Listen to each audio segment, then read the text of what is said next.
Hello, everyone, and thank you for joining us today to talk about the positive, disruptive nature of technology in the RIA industry. Today, we're going to be hosting a panel talking about total cost of ownership, institutionalizing knowledge, and also automating back-office processes. Talking to us today about these three topics is Doug Nardi with HPM Partners, Chris Thomas with SVA Plumb Financial, and Matthew Gordon with Hirtle Callaghan. Moderating the panel will be Jeff Comstock, the Director of Product and Client Relations at RedBlack Software. Thank you, Kevin. Can everybody hear me okay? Perfect. All right. So again, thank you everybody for joining us. The hope is that you'll be able to relate to one or all of these panelists that we have up here. We're going to start off with Doug Nardi. He is the A partner at HPM Partners. They are a multi-office, multi-advisory RIA. Offices nationwide, about 6, I think, right now. Managing around $10 billion. And some of the challenges that they were having, the kind of situation they had, is that a lot of these offices were pretty independent and autonomous, and they had a lot of different technology stacks, and there really wasn't oversight. So Doug's here to talk to us today about automating the back office. So Doug, in just a couple of sentences, what does automating the back office mean to you? Yeah, thanks, Jeff.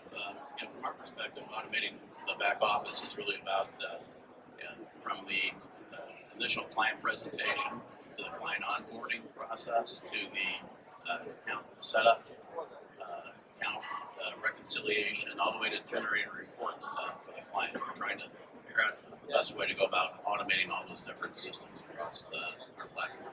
Perfect. Can you give us a little detail on the situation and the challenges that you're particularly facing? Yeah, as you said earlier, we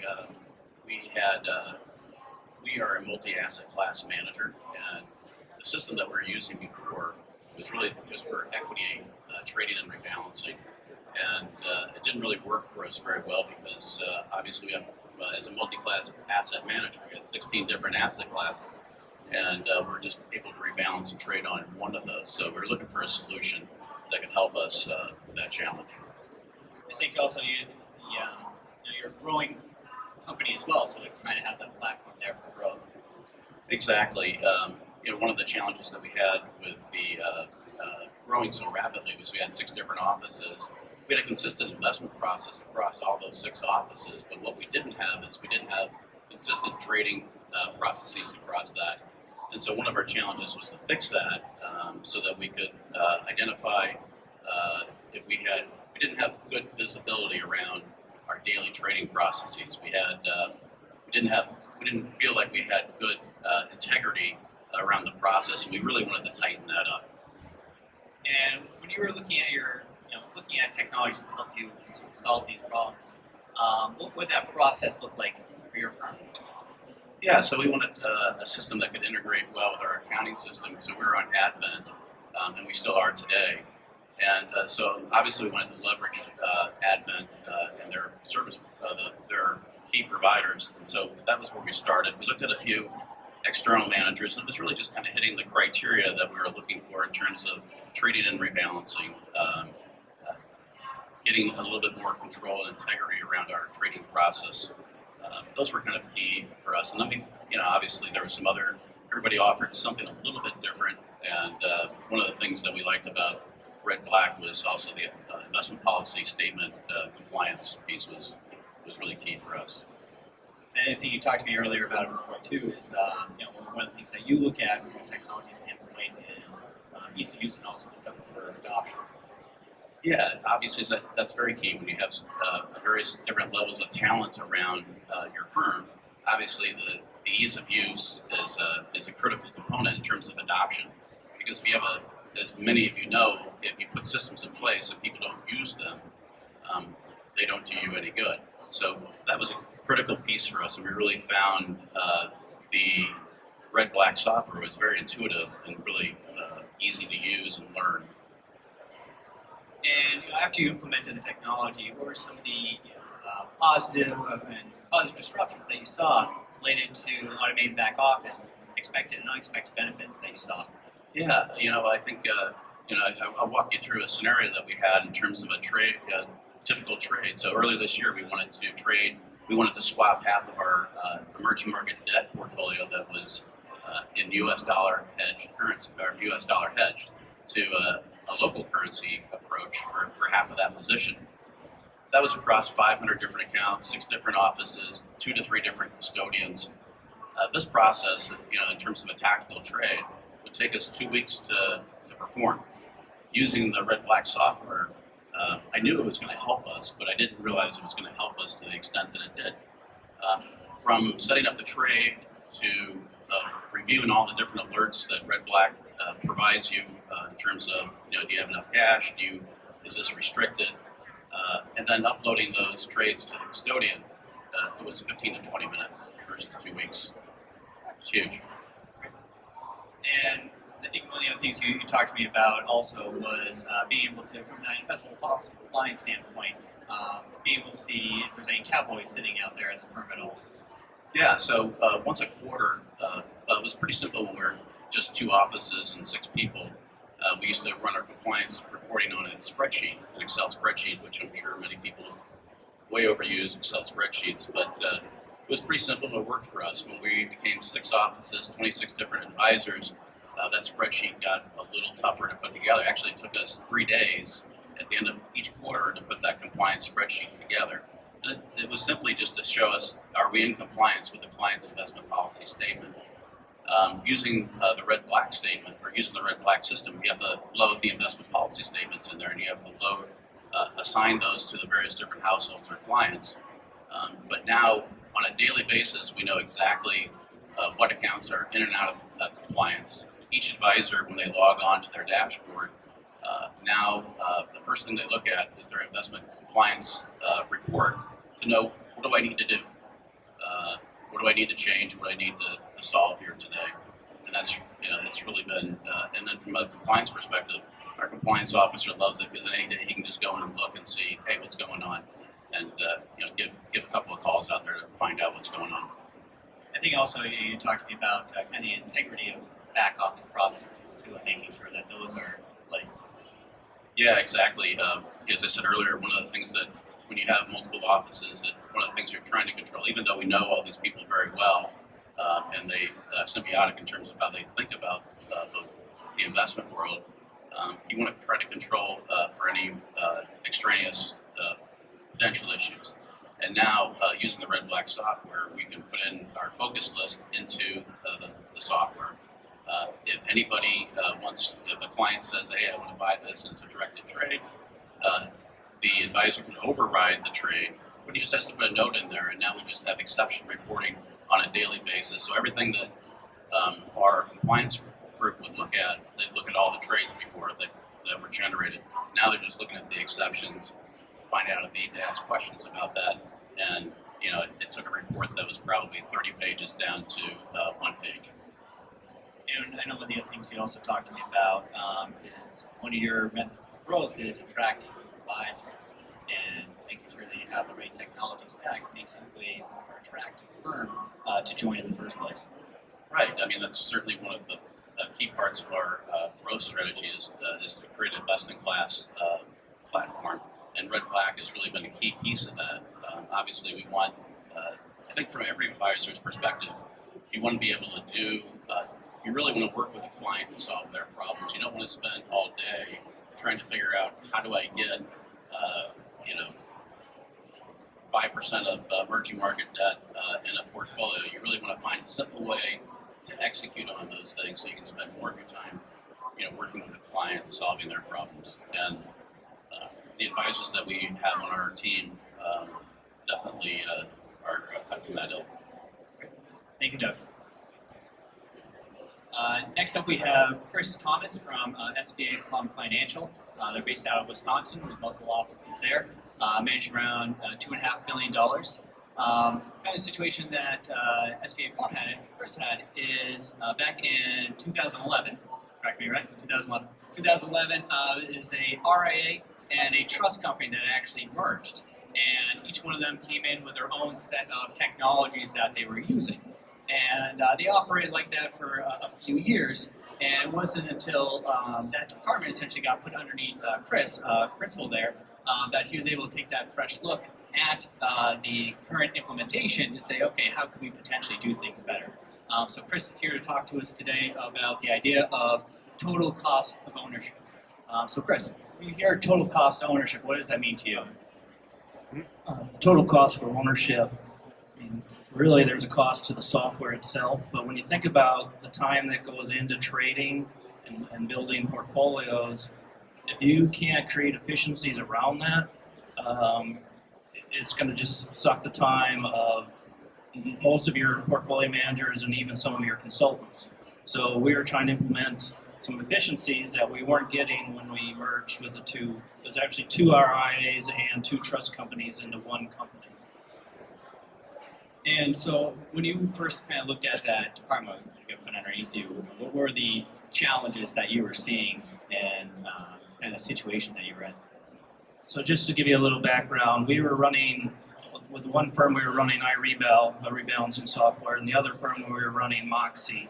We liked features of both, but you couldn't do the same things in both software. So when we got going in this, there were trade errors, there was a lot of manual process with this because the 2 systems couldn't communicate, but we still needed both systems. So it was really a head scratcher as far as where do we go from here, and why are we doing it this way for the last couple of years. And just kind of give you my background, I'm not a technology person. I got involved because we saw some of the inefficiencies and we knew we needed to make a change, and that's where it started. And I know one of the other things you talked about is also kind of personnel turnover that you were seeing internally. Yeah, in that time that we were running 2 systems, we had 3 portfolio managers leave on us traders. I actually saw one about a year ago, and I asked her if she'd come back, and she said no, it was too stressful. So, she might come back now that we have a better way of doing things, but yeah, that's the honest truth. And kind of after you did that synopsis and looked at the current situation and realized, okay, what potential technologies are out there, what did that process look like, your technology research process?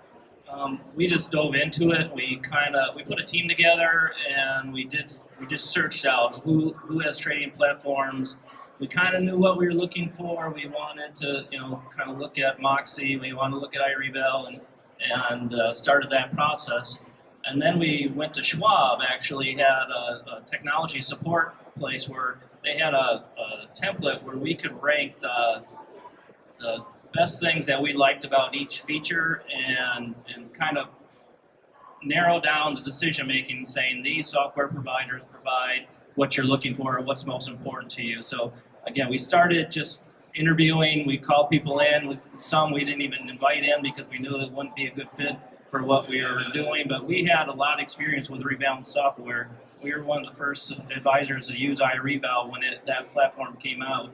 So we were very familiar with it, but Schwab helped us kind of put in perspective of what was most important to us, what were the advantages, disadvantages of each system. So it was over 8 or 9 vendors that we looked at that really started the process. And after you implemented the technology, you related to the total cost of ownership, what were the positive, expected and unexpected benefits that your firm saw? Well, I mean, we kind of figured we're going to save some money on going from 2 software to 1, which is true. You save money there, but when you think about the inefficiencies that were created, some of the manual work that was going along, I mean, we reduced our trade errors by 50%. The reason why we were having so many trade errors is because if we're putting trades in iRebal and uploading the stock trades and putting in Moxie, it just opened you up for issues. And that's a big risk to your firm. So when we were looking at this, we had to get better. So some of the unmeasurables are the efficiencies, and also too, because we have so many accounts and so many households, we do a rebalance, and a lot of times the next day after reconciliation, it'd be 11 or 12 o'clock before we could start trading again. Now with RedBlack, we're able to start trading at 9 in the morning, which we haven't had for the last 5 years. So that's huge improvement. And then also the people, the number of people that were involved. Now, a couple of people can handle a bulk of the daily trades, and we could grow significantly. We could probably add another 200 households $500 million without having to really hire to accomplish what we're trying to do on the trading platform. So you're thinking total cost of ownership is, the time savings, it's obviously the cost savings, productivity, and then from your standpoint also that, having a platform in place in order to be able to grow and scale. Yeah, no, that's exactly it, because when you go into it, you have to look at what's happening now and figure there's so many inefficiencies when it comes to your trading platform, especially someone like me that has to get involved. I handle relationships in the firm. I don't want to be involved in trading. I don't want to have to oversee that. If we can build, and talking about the compliance side too, is RedBlack has a drift report, so we trade by models. So with the drift report, we can see who's out of balance on an instant, where before, we could only look at a couple clients at a time. Now we can see, people out of balance right away without having to do a whole lot of work or hiring a lot more people. Thank you, Chris. Appreciate it. So next up we have Matt Gordon from Hirtle Callaghan. He comes from a little bit of a different perspective, actually. He's the Director of Information Technology at Hirtle Callaghan. They're based out of West Conshohocken, Pennsylvania, just outside of Philadelphia, managing north of $20 billion. And the situation that Matt kind of came into, he joined the company about 3 years ago, and he joined in, similar to Chris, he kind of had a fresh perspective on the current technologies that were in place. There's a lot of homegrown technologies that he saw, and it was actually one of the directives of the founder that kind of gave him direction on where to go with the technology. So, Matt, when you're here to talk to us about institutionalizing knowledge. So when you hear that, what does that mean to you? So thank you, Jeff. One of the kind of mandates or the tenets, the principles that our founder, John Hirtle, promotes is he wants to build a durable institution. And what that means to me is an institution that has a foundation, that it has roots, that is much more process-driven than personality-driven. Our organization had grown rapidly from hundreds of accounts, thousands of accounts, from millions of dollars to billions of dollars, but we still operated in a very personality-driven way. So one of the challenges that I had, the mandates that I had, was how do I get this knowledge out, this asset allocation knowledge, out of the heads of 12 to 15 to 20 different portfolio managers, and really institutionalize, build a process that would support it, that would describe it, and that would allow us to carry it forward in regardless of the individuals themselves. And so, after you took a look at this, and what was your technology research process as you went through?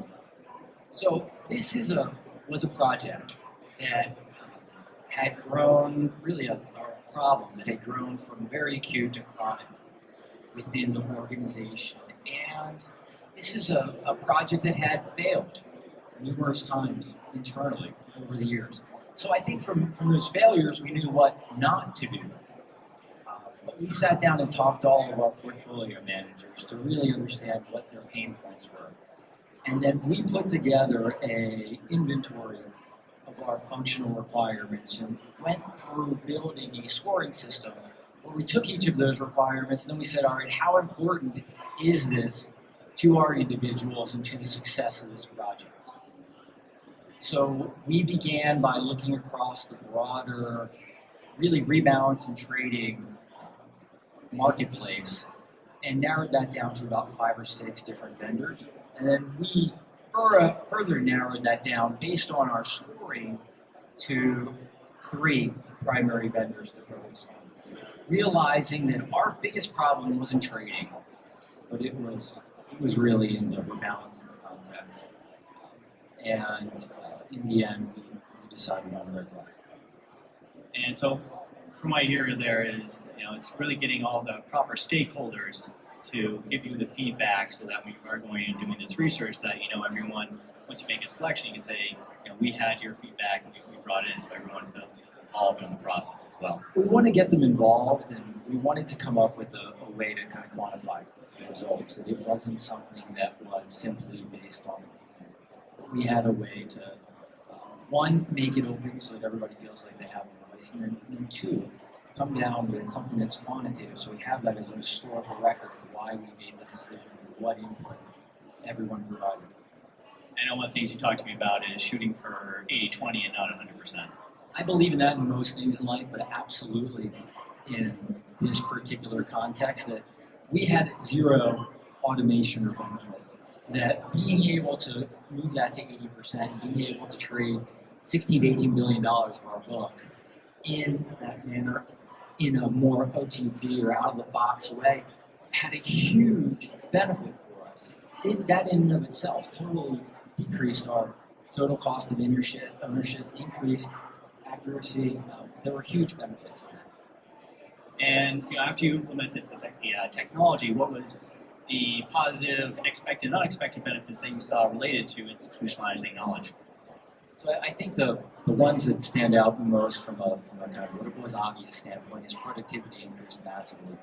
We were able to take things, as Doug had mentioned, that took us weeks and make them days, things that were days and make them hours, things that were hours and take them minutes. So when I think of an institution, I think of being able to bring those type of efficiencies to the asset allocation aspect of our business and for it to be able to scale so that we can handle $10 billion or we can handle $50 billion. And the efficiencies, and really when you think of it from a margins basis, after that $10 billion, everything beyond that should be absolutely accretive to margins. And building the way we do when we run our business. A second aspect of that, and I think this was the one that I didn't expect, is we have a saying that's popular at our firm is if you can't measure it, you can't manage it. And when I think about our previous process, we couldn't measure it. It was very subjective. We had manual ways to figure out what our targets should be, but we didn't have any way to dynamically calculate them and say, here's where we are, here's where we want to go. Or have a clear institutional path to say, here's where we are, here's how we want to get there. For institutional, for taxable versus non-taxable clients, how do we take into account all of the idiosyncratic fact patterns of each of our individual clients? Those are things that we're able to do. Those are things that are no longer trapped in individuals' minds, but are self-described in the system. Not only that, we have a historical audit trail of decisions that we made. So we have one place to go for that activity, which allows us to move from portfolio manager, advisor to advisor in a much more efficient manner and makes us less subject to the individual whims of a portfolio manager or their participation in the process or lack thereof. I know that one of the other things that you talked to me about is now being able to make informed decisions based off of facts rather than assumptions by having the data. I mean, I think that's been huge for us. We take the data out of our system and use Tableau and some other business intelligence tools to really take a look at it. So we can identify patterns at the portfolio manager level within individual lines of our business, things that we're able to see the forest from the trees now, and then to drill in and take a look at those trees and just look at the spruce trees or just look at the oak trees or just look at the trees in a particular part of our book of business, which is radically different than what we were able to do before. We're really much more data-driven than we've ever been. The way I like to think of it is that it's a lot more science and a lot less art, or it allows us to find what the right harmonic is between the science and the art in our process is much more quantitative and much less qualitative. Great, thank you. I'd like to thank everybody for being up here, Doug Nardi, Chris Thomas, Matt Gordon. We're going to open up for some Q&A now. They will also be available at our booth from about 1 to 2. We are booth 526. So if you did want to have any individual conversations with them afterwards, they will be there from 1 to 2. But again, thank you all for joining us, and we'll open up some Q&A.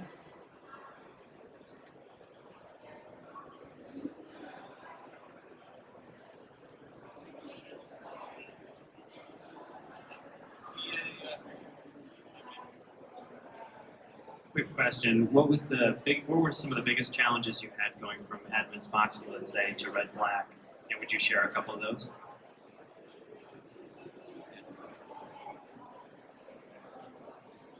Challenges from going from Moxie to RedBlack? Actually, the transition was pretty smooth. The challenge is, if you would have seen it before we merged the system, is we would build our trades in iRebal because it was a nice rebalancing system, and take all of our equity trades out of iRebal and put them in Excel, and then take that Excel and put it in Moxie, and then upload and block the trades in Moxie. So if you picture that on a daily basis, that was a lot of work. So the transition was, I mean, our APMs were giving us hugs because we decided to make this change, because, you know, Moxie is a great system, but for what we were using it for did not work. So the transition was, we flipped a switch and we changed. We did our last rebalance because of, you know, we were kind of testing it and running it side by side for a little while, but the guys at RedBlack were helping us through the process, and they were seeing what we were doing. So the people that had experience in Moxie with RedBlack, the transition was very smooth.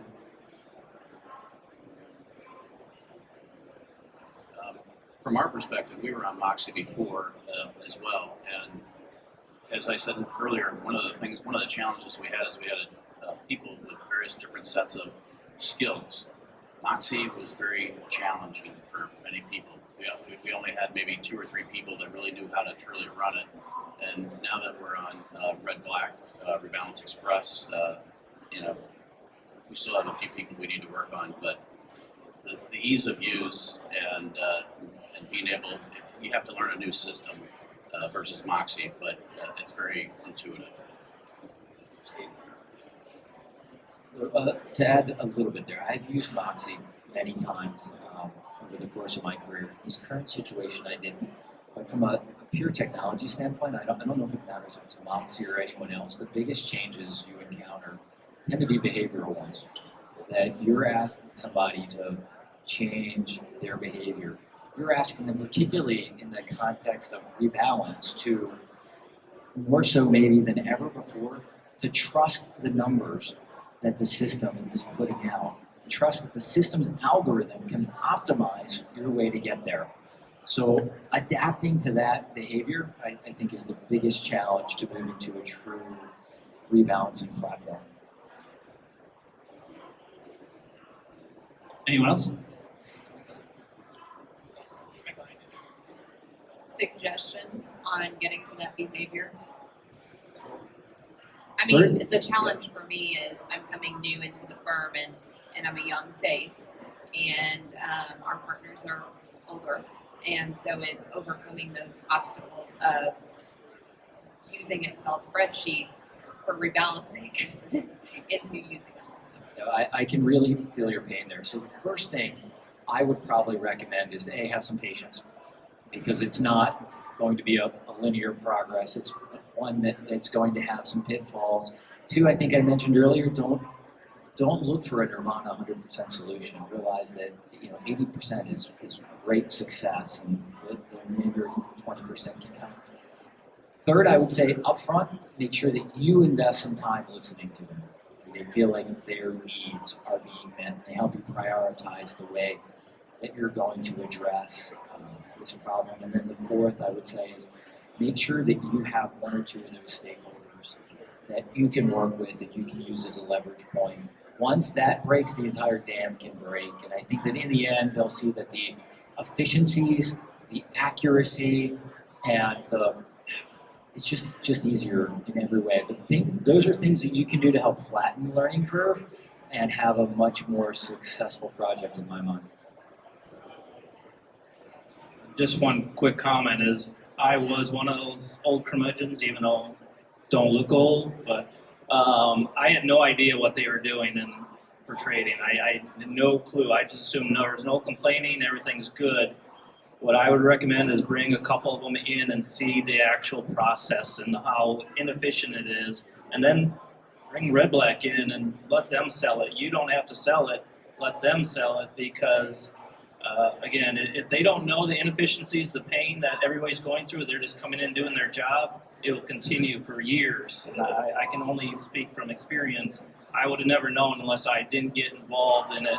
And not to say that we knew RedBlack was the answer right away, we just knew we had to make a change. And if you can get that, if you can say, well, we need to make a change, and then bring in everyone to say what's the best that fits our needs, that will get you where you want to be.